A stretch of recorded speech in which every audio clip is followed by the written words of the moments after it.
Hello everyone, आज का हमारा टॉपिक है कंसंट्रेशन ऑफ द यूरिन। सबसे पहले इसके पीछे का रीज़न समझते हैं कि ये क्यों ज़रूरी है। Water conservation and body fluid balance maintenance के लिए ज़रूरी है। कहाँ पर होता? लूप ऑफ हेनले में। मैकेनिज्म कौन सा है? काउंटर करंट मैकेनिज्म है। लूप ऑफ हेनले के दो लिम्ब हैं, असेंडिंग एंड डिसेंडिंग। ये दोनों लिम्ब्स में फ्लूइड फ्लो अपोजिट डायरेक्शन में रहता है, जिसकी वजह से इसको नाम दिया गया है counter current mechanism.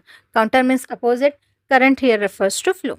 Descending limb water को परमिएबल है, जिसकी वजह से वाटर बाहर जाता और बॉडी में रीअब्जॉर्ब हो जाता। वेयरएज असेंडिंग लिम्ब वाटर को इम्पर्मिएबल है लेकिन सॉल्ट को परमिएबल है, जिसकी वजह से सॉल्ट बाहर जाता और हाई मेडुलरी ऑस्मोलैरिटी को जनरेट करता।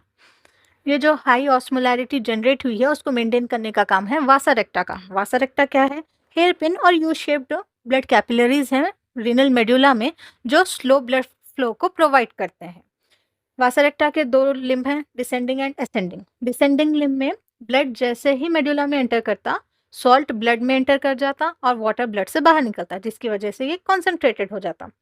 वेरस असेंडिंग लिम्ब में ब्लड ऊपर की तरफ जब मूव करते रहता, सॉल्ट ब्लड से बाहर निकल जाता और वाटर ब्लड में एंटर करता, जिसकी वजह से ये वापस से डाइल्यूट होता। सो नेट रिजल्ट में हम कह सकते हैं no loss of salt from the medulla, no excess gain of the water. So medullary osmolarity maintain रहती। इसी को काउंटर करंट एक्सचेंज सिस्टम बोलते हैं। तो वन लाइन में हम बोल सकते हैं उसको कि loop of Henle creates medullary osmolarity whereas vasa recta maintains it.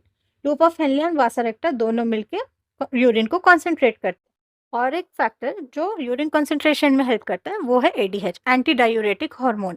ADH aquaporin water channels के थ्रू डिस्टल कन्वोलेटेड ट्यूब्यूल और कलेक्टिंग डक्ट पे एक्ट करता, जिसकी वजह से मैक्सिमम वाटर रिअब्जॉर्प्शन होता, यूरिन वॉल्यूम डिक्रीज होता और यूरिन मैक्सिमम कॉन्सेंट्रेटेड होता।